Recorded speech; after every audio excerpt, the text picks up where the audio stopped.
Itu cap yang kemudian kita lihat, oh dibikin adalah ada sesuatu kekuatan yang membuat Anies dicap seperti itu. Ataupun juga ada stigma bahwa ini kelompok minoritas ini adalah penguasa ekonomi. Iya kan? Bahwa cuma 1% orang Indonesia yang kaya itu kebanyakan adalah maaf orang Chinese. Dan kebanyakan adalah non-muslim. Mas Wali itu berusaha untuk mengingatkan kita, hati-hati lo ya, takut lo ya, minoritas jangan macam-macam lo. Ikut secara nggak langsung kayak gitu juga kan? Tapi Wali sih itu wapres loh. Oh iya wapres. Aku kecil itu, aku tinggal di lingkungan Muhammadiyah. Aku di Tomang tuh dekat. Dari kecil pun kita kalau main juga sama anak Muhammadiyah di sekolah Muhammadiyah kita main sepak bola di belakang lapangan Masjid Muhammadiyah. Biasa aja gitu nggak. Tapi sekarang lo ngerasain ada suasana beda. Atau jangan-jangan nanti ini perumahan khusus orang rambut keriting.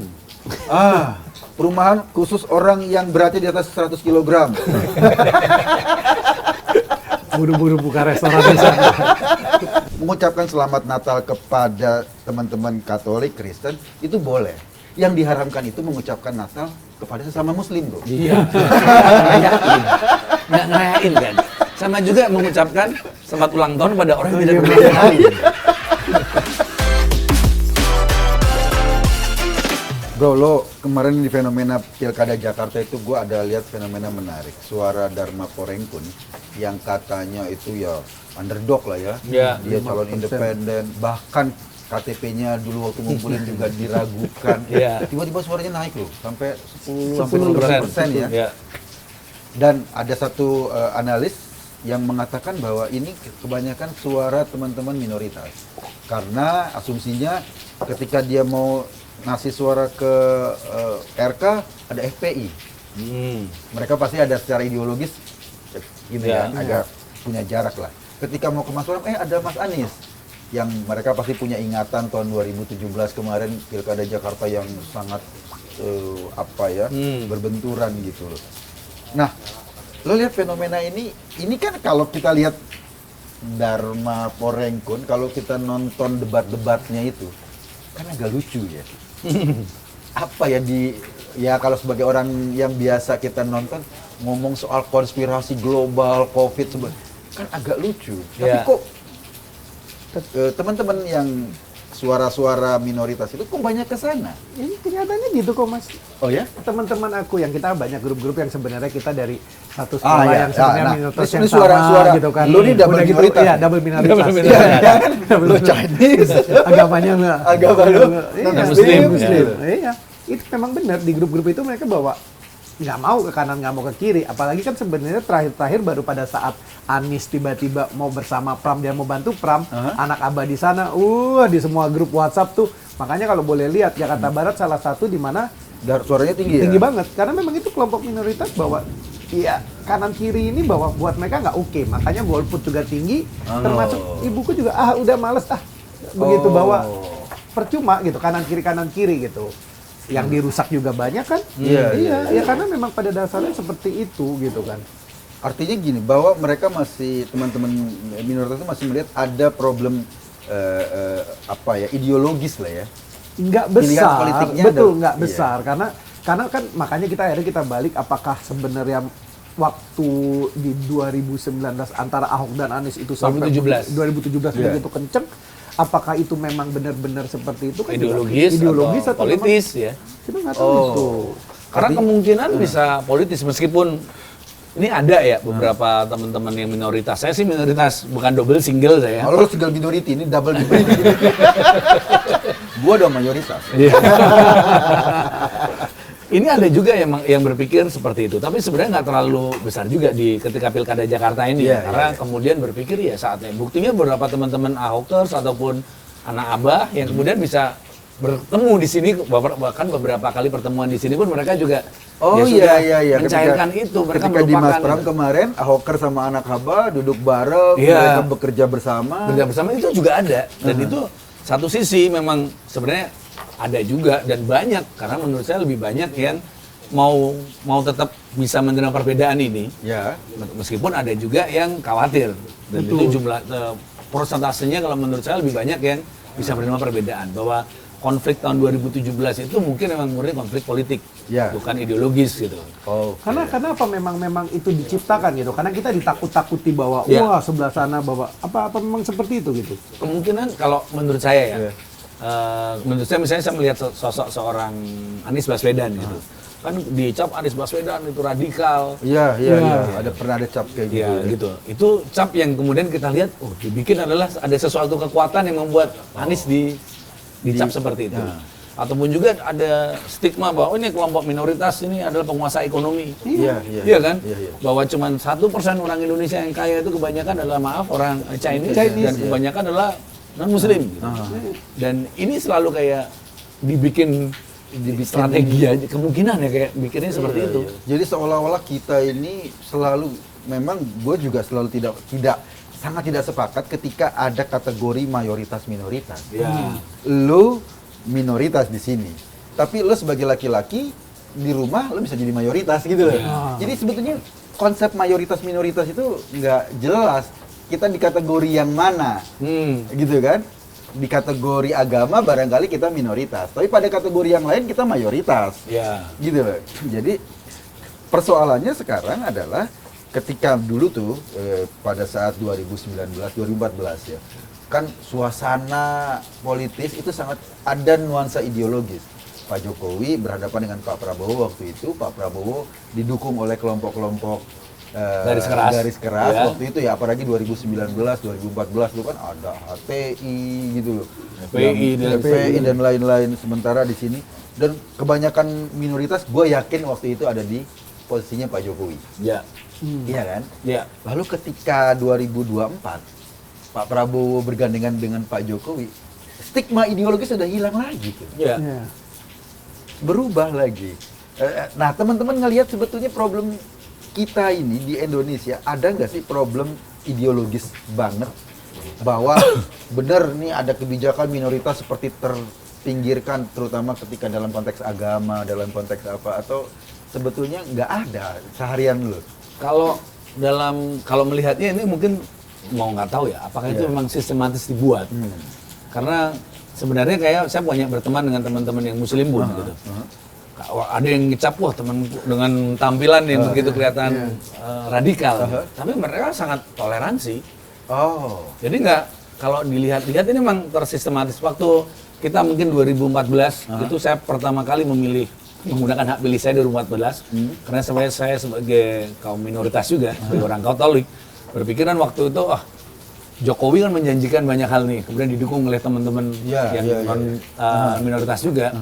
Tapi setelah dalam perjalanan Jokowi menjabat pun, berkuasa pun, juga masih banyak kejadian intoleransi tentang pelarangan ibadah. Itu masih terjadi juga. Itu per hari ini masih banyak. Pak Wakil Presiden aja masih ngomong. Dia masih ngomong, Wakil Presiden. Kalau ada yang mau merayakan Natal, ada yang hambat-hambat. Di sebuah pelantikan PP Pemuda Katolik kebetulan. Meskipun mukanya tua semua ya. Saya sih komplain di grup, Pemuda Katolik mukanya tua semua gitu. Ya itu pemuda tahun berapa kan? Dan ya kalau di Katolik akhirnya kita buat bercandaan aja, karena menurut saya nggak perlu ada Pemuda Katolik bikin ormas-ormasan gitu. Jangan-jangan dapat tambang mereka ya. Tapi emang jangan-jangan ini emang dibikin gitu supaya tetap ada sentimen merasa inferior. Iya kan? Mas Wali itu berusaha untuk mengingatkan kita, hati-hati lo ya, takut lo ya, minoritas jangan macam-macam lo. Secara nggak langsung kayak gitu juga kan. Tapi Wali sih itu wapres loh. Oh iya wapres. Aduh, tapi ini menurut saya sih dari hal-hal masalah intoleransi, kemudian masalah ketakutan kelompok minoritas, ini buntutnya awal dasarnya adalah dari pendidikan dasar menurut saya. Ketika pendidikan budi pekerti, etika, kemudian moral. Saya merasa ketika dulu waktu saya kecil, karena ada pendidikan moral Pancasila, dan waktu itu semua orang hal biasa mengucapkan selamat kepada hari besar kepada teman-temannya. Benar. Karena itu dianggap sebagai hal yang biasa saja, bahkan karena di sekolah diajari hari Waisak jatuh tanggal apa, Galungan, Kristen, Paskah, Natal. Idul Adha, Idul Fitri, bahkan kita menganggap itu adalah hal yang biasa, ya, normal biasa. ya. Sama, aku kecil itu, aku tinggal di lingkungan Muhammadiyah, aku di Tomang tuh dekat sekolah. Dari kecil pun kita kalau main juga di biasa sama aja. Muhammadiyah, di sekolah Muhammadiyah Iya. kita main sepak bola di belakang lapangan masjid Muhammadiyah. Iya. Biasa aja gitu nggak. Tapi Sekarang lu ngerasain ada suasana beda. oh iya. Sempat kan beberapa ya dalam 15 tahun Belakangan sampai 20 ya. tahun terakhir inilah ketika era Presiden SBY, Iya. kemudian Presiden Jokowi 10 tahun, itu kayak semacam kita kadang tiba-tiba ada kayak perumahan khusus Muslim, Iya. ada perumahan Katolik, ngapain gitu kan nggak enak ya, iya, semua iya. semua kalau menurut saya sama kan nggak enak juga ya. Bener-bener. Pas Lebaran nggak bisa. Memang gue ngerasain sih di Depok lah ya, Nah. itu banyak perumahan khusus Muslim. Tapi kalau nanti di peak perumahan khusus pasti Chinese tuh, Iya. ya kan teman-teman Cina di situ. Gue ngeliat nih segregasinya kan akan ternyata dibentuk dengan sengaja. Iya. Harusnya ada kebijakan pemerintah, nggak boleh perumahan yang menggunakan identitas apa ya? Ya apapun ya, Apapun, suku, agama gitu kan. Batasi konsumen yang menurut gua ini bahaya loh kalau diteruskan gitu Iya. loh. Atau jangan-jangan nanti ini perumahan khusus orang rambut keriting. Perumahan khusus orang yang beratnya di atas 100 kg. Buru-buru buka restoran di sana. Itu lebih masuk akal kan? Iya. Atau makin nggak jelas ini perumahan khusus orang yang wetonnya lahirnya minggu kliwon. Orangnya makin dikit. Ceruknya makin tajam tuh. Itu bahaya loh kalau misalnya kayak gini. Nah, suasana teman-teman minoritas ya katakanlah gua nggak tahu. Tapi memang kan ini biasanya ini setiap mau menjelang Natal ya sebentar lagi. iya. Wah, itu kan pasti ada diskusi lagi soal haram mengucapkan Mengucapkan, selamat ya. hari Natal. Tapi Pasti masih nggak ada ada, lagi. tahun ini nggak. Oh, ini nggak ada ya? terlalu. Nggak terlalu. Nggak. Polarisasi itu kayaknya Polarisasi mulai terkikis ya. Mungkin orang sudah mulai sadar lah ya. mungkin minimal. mulai sadar. Meskipun Iya. ada juga yang belum ya. Masih ya. Gue sih setuju. Memang mengucapkan selamat Natal itu sebetulnya ada yang diharamkan.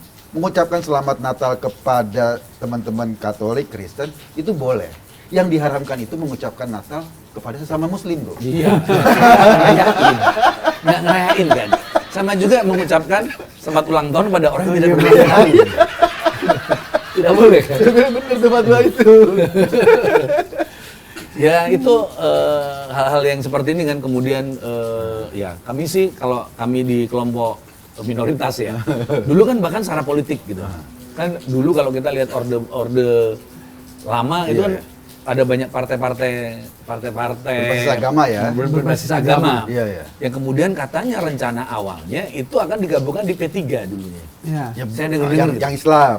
Ya semua kelompok Oh, agama semuanya? itu akan dijadikan di P3.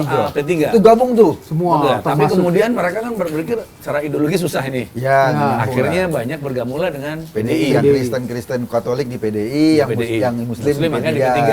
Itu Iya, sebenarnya secara nggak langsung bikin polarisasi lagi kan. Iya. Kemudian setelah era reformasi banyak juga partai-partai berbasis agama. Ya kita tahu mungkin ada PAN, Iya. PKB, Iya. dan PKB, NU. Katolik iya. juga ada. Dulu Partai ada Katolik PDS Damai dulu. Sejahtera. Partai Partai Damai Damai Sejahtera, Sejahtera, Partai iya. Katolik Iya, gitu. iya, iya. Ya tapi ya karena minoritas jumlahnya sedikit ya. Iya. Belum lagi kalau Kristen juga banyak kelompok-kelompoknya. Oh iya. Sudah dikit, makin makin pecah terfaksi-faksi gitu. lagi. Emang sok-sokan kelompok minoritas. Sok-sokan kelompok minoritas. Makanya saya bersyukur Katolik ya udahlah semuanya di Vatikan gitu ya. Iya. Ya kalau itu dibagi-bagi lagi, jemaatnya cuma 2. Tapi yang sebenarnya yang menarik nih ya, kan kita ini banyak partai-partai dari dulu ya, partai-partai agama. Dari pemilu ke pemilu, partai-partai berbasis agama itu nggak pernah punya kursi mayoritas di Indonesia. Artinya masyarakat Indonesia dari dulu itu tidak mengapresiasi. Loh, enggak dong, Mas Yumi dulu pernah kuat. Iya, tapi kan Tapi dia kan bukan nggak- nomor satu. bukan nomor satu ya, Ya PNI yang nomor Iya. satu. Ini PNI nomor partai-partai satu. berbasis nasionalis yang dari dulu memang dianggap masyarakat lebih merepresentasikan kita. Ya. Tapi partai-partai berbasis agama, partai Masyumi, ada partai NU dulu ya, sampai kemudian P3, sekarang juga kan partai-partai berbasis agama. PKS aja udah gak ngomong agama sekarang jarang. di mana-mana kan, di mana-mana keseimbangannya kan begitu kan, antara satu yang kiri yang kanan yang agama dan nasionalis ini sebenarnya yang paling enak di tengah, karena yang tengah ini kan yang berkarya, yang semua duitnya di tengah. Sini ada ideologi, Oh, Golkar tuh. yang sini oportunis. Oh iya. Tinggal hari ini oportunisnya mau kemana nih? Yang percayanya pada uang ya. Iya, nah itu yang Ideologinya adalah uang. Bro, Iya. ketika gini, waktu itu kan gue sih ngerasain ya, kenapa gue dulu tertarik atau terdorong untuk membela Pak Jokowi. Karena waktu itu gue lihat ada warning lah ya, gerakan-gerakan ideologis Islam transnasional itu, Islam politis lah ya. Ada radikalisme, ada yang pengen mengubah dasar negara jadi khilafah dan lain-lain. Itu membahayakan. Benar. Dan gue lihat Pak Jokowi sebagai salah satu orang yang bisa diharapkan untuk membendung itu. Jadi gue secara sadar berdiri di belakang Pak Jokowi, bahkan kadang-kadang di depan, ngebela Pak Jokowi dari serangan-serangan kelompok-kelompok ini. Nah, gue yakin waktu itu teman-teman minoritas kebanyakan ada di situ. Karena waktu itu kan pertentangan sangat ideologis. Betul. Nah, ketika sekarang Pak Jokowi melipir-melipir gini, posisi teman-teman minoritas itu apa sih pandangan secara umum terhadap sosok Pak Jokowi sekarang? Nah, itu dulu kan kita mendukung Jokowi karena ada melawan radikalisme gitu. Iya. Jokowi transnasional. Transnasional. Tapi kemudian sekarang isu Jokowi ini melanggar konstitusi, membunuh demokrasi. Ini kurang meresap di kami kelompok-kelompok minoritas. Karena maksudnya demokrasi, apa tentang demokrasi? Yang penting kita tetap bisa ibadah. Itu naifnya, menurut saya naifnya kelompok minoritas. Misalnya saya ngomongin kelompok Katolik ya, karena kelompok yang lain saya nggak berhak ngomong kan. Kelompok Katolik ini naif banget. Kalau kita ngomongin dulu misalnya, Romo Sulis ngomong dulu ya, gerakan wanita Katolik Indonesia itu tahun 60-an itu sejajar dengan Aisyah, punya suara. Sekarang nih, ibu-ibu Katolik ini, gerakan wanita Katolik ini akhirnya cuma jualan makanan kalau bisa. Bisa. Kenyataan seperti itu. Bahkan kita ngomong tokoh-tokoh Katolik pun juga ya banyak juga kan nggak merepresentasikan bahwa kalau dulu kan oke nih saya tokoh Katolik, terjun di politik, semua tindakannya mencerminkan sebagai orang Katolik gitu. Tapi yang terjadi sekarang banyak samanya, korupsinya juga sama aja, lupa juga bahwa hidupnya memanggul salib itu lupa. Kalau di kelompok minoritas ya Chinese ya, yang penting bisa dagang lah. Dia nggak peduli siapa yang mau itu selama akhirnya ya. Artinya sebetulnya problem ideologis itu nggak menjadi pertimbangan gitu ya. Jangan-jangan memang dulu dibikin kita ketakutan masalah terorisme, radikalisme. Kemudian supaya kita nggak bicara lagi lebih esensi kehidupan tentang etika, moral dan ini. Tapi banyak teman-teman percaya loh. Misalnya kasus di KPK waktu orang bilang pelemahan KPK akhirnya itu kan katanya kita ditakut-takuti bahwa KPK isinya dikuasai orang kadrun, radikal dan segala macam. Kita percaya dulu sampai kita pikir ya undang-undang KPK harus dirubah dan ternyata kan nggak seperti itu gitu kan. Sangat bisa sebenarnya. Jadi makanya sebenarnya agama ini dipakai oleh kedua-duanya, nakut-nakutin. Itu juga Gua ngerasain di Indonesia ya. Tahun 2012 itu isu Sunni Syiah itu kencang. Gitu loh. Wah, kok nih Sunni Syiah tiba-tiba dulu nggak terlalu kencang, tiba-tiba isu Sunni Syiah kencang. Dulu tuh isunya kencang Muhammadiyah NU gitu loh. Iya kan? Padahal sebenarnya kan Sunni Syiah. Iya kan? Muhammadiyah NU sekarang kemudian tiba-tiba Sunni Syiah kencang. Gue lacak-lacak, ternyata nih imbas dari konflik di Timur Tengah. Ketika Iran sama Saudi berhadapan, merembas ke sini. Gitu loh. Jadi ketika konflik di Suriah merembas ke sini. Sekarang isu Sunni Syiah udah nggak ada lagi. Makanya gitu loh. Bahkan yang Sunni sekarang lebih Syiah daripada Syiah, yang Syiah lebih Sunni daripada Sunni. Ngeblend gitu loh. Dan ya makin seperti itu kan. Dulu kita NU yang ketika era Gus Dur begitu, kami yang yang minoritas nih, karena kan masih jaga rasa bagian dari NU. Karena NU itu kayaknya dan memang benar NU waktu itu memang benar menjaga minoritas. Ketika kita ada teror bom kan dulu ada teror bom, gereja Ansor, ada Banser yang jagain. Sekarang mereka lebih jaga tambang daripada jaga.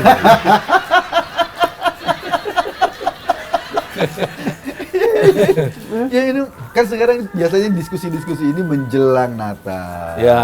Itu pasti akan ramai lagi diskusi soal agama. Tapi lo ngelihat tingkat toleransi kita sebetulnya sekarang ini udah oke apa belum sih? Kalau saya sebenarnya toleransi itu di Indonesia dari dulu. Kalau kita ngomongin dari zaman leluhur kita kebayangin. Dulu tuh kan agamanya sebelum datangnya agama-agama impor ini kan ada agama-agama kapitayan kan. Agama lokal ya. Iya, ada Sunda Wiwitan, Jawa. Yang kemudian ada beberapa disebut animisme, dinamisme. Padahal itu agama aja. Agama itu bahkan ketika Hindu Buddha itu tuh bisa barengan kan dulu. Iya. Bahkan beberapa candi itu candi Hindu-Buddha, bukan candi Buddha aja dan Hindu aja. Iya. Jadi benar nggak perlu ngomongin toleransi, itu adalah bagian dari nafas dan kehidupan bangsa kita kan. Coba kita kan dari dulu juga Dari ya, kecil begitu. kita main, ya, kita masa kecil kan nggak pernah nanya lu agama apa, lu apa. Main-main aja, main layangan aja. Main gebok-gebokan aja kan. Ya kalau Gue nanya agama kecuali pada saat pacaran doang. Gue tuh pacaran udah mau nikah, nanya agama lo apa? Tapi kalau masih main-main kita biasa-biasa iya, aja. benar. Toleransi ini sudah bagian dari nafas kehidupan kita kalau kita sebagai bangsa Indonesia ya. Karena kan kita lihat dulu kan zaman-zaman kerajaan-kerajaan sudah begitu kan. Udah kayaknya begitu. Akhirnya memang ketika agama ini kemudian menjadi alat kekuasaan. Iya. Sejak dari zaman kerajaan gitu kan. Iya. Dari penjajahan Belanda pun Belanda menggunakan agama menjadi alat kekuasaan mereka untuk memisah-misahkan orang kan, polarisasi orang. Makanya saya kurang setuju ketika orang pejabat-pejabat atau siapapun salam 5 agama kan. Assalamualaikum nama budaya. Nggak usah juga. Agama di Indonesia itu sebenarnya lebih dari 5 kan. Karena semua daerah itu punya agama-agama khas ya. Makanya sebenarnya yang mereka itu memang mungkin sengaja ya mengotak-ngotakan bahwa ya kalau bisa lu jangan nyampur bareng gitu kan, makanya. Ketika bersatu itu lebih bahaya. Lebih bahaya kayaknya. Makanya. Kalau bersatu, semua orang bersatu nih. Bersatu. Terus yang dituntut adalah bagaimana penghidupan yang layak, hukum Iya, itu lebih bahaya. tanpa ya? kita agama adalah bagian masalah kita sebagai hubungan manusia dengan Tuhan kan. Tuhan. Tapi bukan kalau dengan kita manusia bersatu lain. secara manusia bahwa kita perhatikan bahwa misalnya kembali ekonomi, kembali itu kan akhirnya lebih susah kan. Ya kan persoalannya adalah ketika misalnya lo lebih bagus gini. Ini pilihan lah ya. Ketika lo ibadahnya dipersulit tetapi ekonomi lo bagus, apa sebaliknya? Orde Baru lah, Orde Baru kan jelas bahwa sebenarnya Soeharto itu kan memisah-misahkan. Makanya kelompok Chinese, zaman Orde Baru kita nggak bisa kemana-mana selain jadi pedagang. Nggak bisa jadi pegawai negeri, Nggak bisa jadi sebagai pegawai, nggak bisa jadi tentara, nggak bisa TNI. masuk sekolah negeri pun nggak gampang kecuali pinter. Itu bener-bener dibatasin seperti itu gitu. Akhirnya memang ya udahlah lu jadi pedagang aja. Tapi itu kan cara Orde Baru untuk membuat stabilitas politik. Aman, semua konglomerat ya kerjanya dagang aja lu support pemerintah, iya kan. Dan mungkin apa yang sekarang juga kelihatan mau seperti Tapi itu. sekarang dengan keterbukaan gini, ya ada fenomena ya Ahok sebagai politisi, kemudian politisi yang minoritas ya Cina, Kristen pernah menjadi simbol gitu loh. Semarang yang menang ini adalah perempuan, non Muslim dan Chinese. Itu sempat jadi wali kota. Itu triple minoritas itu. Iya, tapi ternyata udah bisa kan. Di Semarang ternyata oke ya. Iya, atau kalau daerah Sumatera Indonesia Timur semua bisa ya. Tapi kalau Semarang memang pada dasarnya kan memang sangat plural. Iya, sangat plural. Dari zaman dulu kan ya mulai dari apa sih? Cheng Ho, Ho. zaman mana semua udah Semarang. Sebenarnya tadi makanya Indonesia itu toleransinya sangat nggak ada batasan seperti itu. Kalau nggak aneh misalnya kita di Malang pun ketemu orang Arab dan orang Cina yang ngobrolnya bahasa Malang, bahasa Jawa. Dan mereka nggak bisa bahasa Cina, nggak bisa bahasa Arab kecuali ngaji ya. Iya. Makanya akhirnya politis lah itulah. Jadi lo ngelihat sebetulnya problem intoleran dan lain-lain ini problem lebih banyak ada kepentingan politis. Ya. Ketimbang memang ideologis yang Muslim marah sama yang Kristen kalau mau ibadah atau yang sebaliknya yang Kristen menstigma Muslim ini sebagai radikal. Ya. Kebanyakan politis ya? Iya. Karena kalau saya mikir pun kalau Katolik itu jadi mayoritas brengsek pasti kami. Oh iya. Gue pernah ya. Ini gue punya teman Muslim nih. Ini fenomena menarik nih, teman Muslim dan dia bilang, gue kok nih sebel sama orang Islam. Kenapa? Itu lo coba lihat deh. Koruptornya di Indonesia ya, orang Islam. Penjahatnya kebanyakan orang Islam. Kayaknya agama ini, dia Muslim, dia mempertanyakan agama ini. Gue bilang ya, lo lihatnya di Indonesia, coba lo lihat di Filipina. Koruptornya orang Katolik. Jadi mayoritas. Mayoritas Katolik di sana. Jadi yang brengsek itu bukan agamanya tapi orangnya. Iya, orangnya. Iya. Ini sempat lu ngobrol sama gua, dia Muslim tapi dia mencurahkan kekecewaannya pada perilaku sebagian orang Islam di Indonesia, koruptornya, penjahatnya, yang aparat yang bertindak sewenang-wenang itu semua Muslim. Dia bilang, ini kayaknya agama ini nggak beres. Dia sempat goyang keimanannya. Gue bilang, nah karena lu tinggal di Indonesia, lu tinggal di Filipina, lu pasti akan goyang jadi orang Katolik. Semuanya Katolik. Semuanya Katolik di sana. Bener banget tuh. Ya, sama. Yang di Thailand juga yang Buddhis tuh. Iya, benar. Di Thailand yang Buddhis tuh yang Iya, sampai korupsi, Iya, koruptornya Buddhis. Kita sampai ngomong Myanmar, coba Iya, lihat. sama juga ya. Iya. Artinya sebetulnya fenomena ini fenomena umum ya, Iya. bahwa kadang-kadang agama itu memberikan kita jalan untuk jalan kebaikan, tapi ketika sudah dipolitisasi, Iya. Ya. dia bisa menjadikan agama ini bisa mendorong orang menjadi orang-orang yang membahayakan Ya. orang yang lain, atau kelompok yang lain, itu bahaya Ini juga. obrolannya harusnya obrolan awalan Cokro TV harusnya seperti ini ya. Nah iya, gua kasih bego dulu di Cokro TV. Kenapa gua dukung Denny, gua dukung Pak Jokowi, kita dirikan Cokro TV. Sebetulnya semangatnya itu adalah melawan radikalisme. Ya, radikalisme ini nggak cuma Islam aja ya. Iya, Karena semua. radikalisme Buddhis juga bahaya. Iya, Radikalisme Katolik Kristen di bahaya Irlandia juga. ngeri, ya. Gitu loh. Artinya bahwa radikalisme ini, agama ketika sudah ditunggangi secara politik, Ya. ini pasti akan bahaya. Bedanya ya, kalau lo perang ya, perang atas nama kekuasaan, ketika lo bunuh orang lain, lo pasti ada perasaan bersalah. Iya. Tapi kalau lo perang atas nama agama, lo bunuh orang lain dianggap perintah Tuhan, lo nggak punya perasaan Ya. bersalah. Jadi peperangan yang paling sadis menurut gua adalah peperangan berbasis agama. Ya. Kenapa? Karena saling bunuh itu beranggapan sama-sama perintah Tuhan. Iya. Lo Teror. melakukan kejahatan Iya. atas nama perintah Melakukan Tuhan. teror itu atas Tuhan Tuhan. Iya, itu kan bahaya banget, sama juga kayak korupsi Al-Quran. Pertentangan Itu dosanya gede banget ya. Dosanya gede banget ya. Korupsi Iya, dana haji itu dosanya gede banget ya. Nggak kepikir ya bisa. Iya. Iya, itu kan. Kalau di Katolik mau dikorupsi nggak ada duitnya. Kombini apa sumbangan kolektor tuh dikit mau Tapi kan dikorupsi. lu mendingan lu di Kristen perpuluhan. Kalau di Kristen, Di Kristen Kristen. perpuluhan. Di Di Katolik Katolik? bebas, Oh, bebas. sukarela. Oh, beda. Dia Oh, makanya sukarela. duitnya kecil. Oh, Iya, di Islam Katolik bebas 25%. sukarela. Sekarang jadi tinggi sih. Jadi berapa? 14,5% karena plus pajak. Jadi 12,5%. Kalau Kristen berarti jadi 14,5%. Di Kristen gede loh. Buddha berapa Buddha persen? gimana? Nggak ada. Nggak ada pajak Nggak ya? ada. Sukarela. Sukarela. Oh, sukarela Katolik sama sukarela, kayak sukarela, Katolik. sukarela, Ya. Kita 2,5%, Kristen 10%. Itu jadi ada pengaruh nggak ya terhadap kesejahteraan? Kesejahteraan umat ya, misalnya gini, yang kelompok Kristen, lo fenomena yang lo amati ya, kan ajarannya mengajarkan 10% untuk perpuluhan tuh tiap kali ibadah ya. Itu pengaruh nggak terhadap kesejahteraan umatnya bahwa uangnya terdistribusi kepada umatnya? itu tanya ke yang umat Kristen aja. Saya menjawab nanti salah Nah, nanti. Ya. kalau lo di Katolik, apakah kesejahteraan Katoliknya sukarela semua? Semua hari sukarela. Kayaknya ya biasa-biasa aja.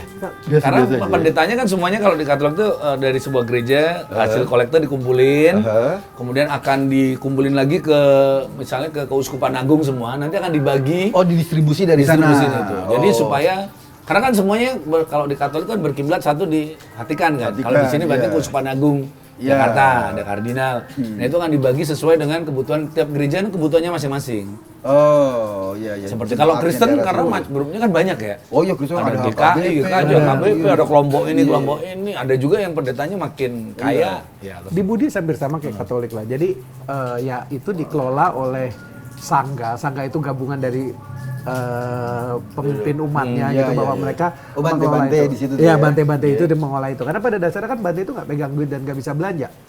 Oh, Ya iya? kan ya, hidupnya itu ada pemberian dari Pemberian, umat. ya. Makan pun hari per hari itu pemberian dari umat. Kalau hari ini Oh, jadi dia nggak ada bekerja umat, khusus buat umat karena betul. hidupnya di Iya. support Kalau umat. hari ini umat lupa ngirim makan siang, ya udah lupa dia nggak makan itu hari itu. Oh, sering gitu ya? Kenapa nggak masuk Islam aja puasa? Banyak pahala. Tapi ada puasa juga di Buddha. Apa? Ya? Ada, puasa juga. ada di puasa Buddha. ada? Ada. Mereka tuh menjalankan atasila. Jadi mereka tuh cuma boleh makan dari jam 6 pagi sampai jam 12 siang, Mas Eko. Setelah itu mereka tuh nggak boleh makan lagi sampai besok pagi lagi gitu. Oh, kayak intermittent gitu ya? Ya kayak intermittent. Jadi Oh, ya gitu udah, ya? pada saat dia lewat makan ya sudah dia nggak makan. Berarti gitu. konsep intermittent barangkali dari konsep Bante. Bisa. Awalnya. Kalau di Belajar Katolik kan Bante. namanya pantang. Biasanya Pantang. 40 hari sebelum Paskah itu ada pantang. Oh. Biasanya pantang apa yang paling kamu senangi. Oh. Saya suka babi nih. 40 hari saya nggak makan babi. 40 hari nggak makan babi. Saya sih biasanya, saya nggak suka susu gitu. Iya. Ya saya emang nggak suka susu, jadi pantang susu, jadi sama aja. Dulu berarti sebelum Paskah itu kan dulu pendukung Jokowi. Sebelum pasca itu lu berarti nggak dukung Jokowi. Sudah Aduh. Ini lanjut sampai sekarang saya nggak dukung Jokowi lagi. Oh, pantang terus. Lanjut. Sama kayak gua nggak makan sapi dong. Iya. Oh, lu nggak makan sapi? Nggak makan sapi. Karena apa ajaran apa gimana? Bukan, karena memang itu sesuatu yang paling aku suka. Senangin. Aku paling senangin. Jadi aku Oh. mencoba mengurangi sesuatu yang aku senengin, itu aku hilangin dulu. Jadi kesenangan, keterikatan terhadap sesuatu itu kita kurangin. Oh, berarti sebenarnya konsep-konsep agama hampir sama ya? Hampir Puasa sama. juga gitu konsepnya Iya. kan? Lo sesuatu yang lo makan, lo berhubungan seks apa nggak Iya. boleh, tapi ya cuma dibatasi 12 jam ya. Iya. Untuk puasa kan? Iya. Kalau lo 40 hari total tuh. Tapi kan hebatnya umat muslim kan selama 1 bulan penuh gitu kan. Kalau Jadi sebenarnya 40 hari. oh ya kalau kita kan sebenarnya pilihan dari kita gitu, apa mau menjalani. Ada orang yang cuma pilih tanggal 1 sampai tanggal 15 gitu misalnya. Habis itu duit gajian habis, Ya, baru jalan. puasa. Ada yang seperti itu. Tapi gitu. kesamaan kita adalah kita kan dulu sangat mendukung Pak Jokowi. Ya, ya, ya. Mari ya. kita berpuasa mendukung. Gue ikut pantang, tapi nggak 40 hari loh. Seumur hidup.